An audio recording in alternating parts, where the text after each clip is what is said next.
Hello friends, Chhattisgarhi video देखने के लिए हमारे YouTube चैनल को सब्सक्राइब करें और नए अपडेट्स पाने के लिए बेल आइकन को क्लिक करें।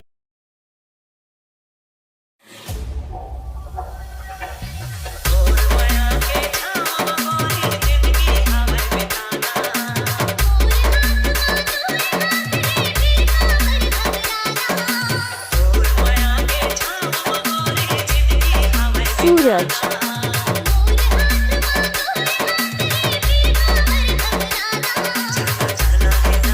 शिवा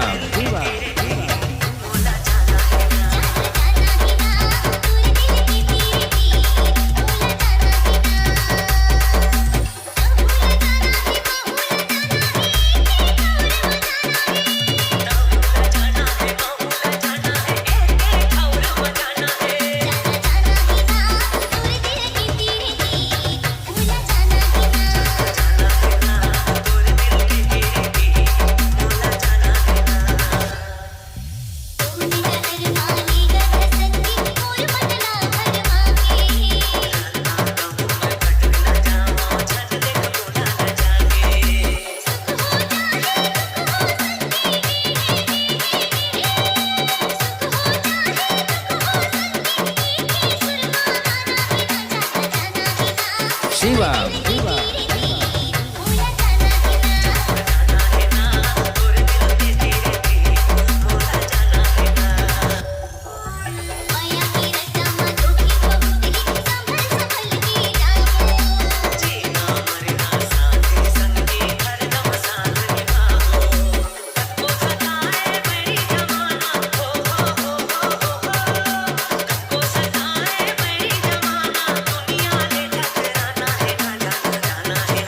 शिवा